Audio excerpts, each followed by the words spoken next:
Hi hello welcome back to my channel that is అత్త అల్లుడు వంటలు. ఇవాళ మనం చేయబోయే రెసిపీ అయితే కాబూలీ చనా మసాలా అండి. దానికి కావాల్సింది సన్నగా ఒక ఆనియన్ తీసుకొని కట్ చేసుకోండి, 2 పచ్చిమిర్చిలు, కొంచెం కొత్తిమీర, ఒక నిమ్మకాయ. చేసే ప్రాసెస్ కాబూలీ చనా అయితే ఒక 12 అవర్స్ నానబెట్టేసి ఒక 4 విజిల్స్ ఉడకబెట్టినాను నేను. ఒక కడాయి తీసుకొని దాంట్లో ఆయిల్ వేసి కొంచెం జీలకర్ర, కొంచెం ఓమో వేసాను.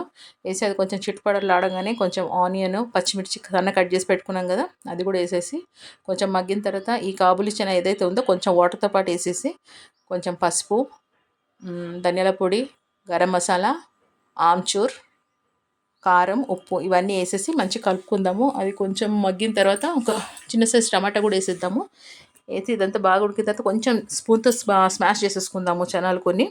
వేసేసి అది దగ్గర పడిన తర్వాత కొంచెం కొత్తిమీర వేసేసి ఒక 2 నిమిషాలు మగ్గించి కొంచెం హాఫ్ టీ స్పూన్ నిమ్మకాయ రసం వేసేసి తీసేసుకుందామండి. ఇది ఈవినింగ్ స్నాక్గా చాలా బాగుంటుంది. ఆనియన్ కొత్తిమీరతో గార్నిష్ చేసి తినండి.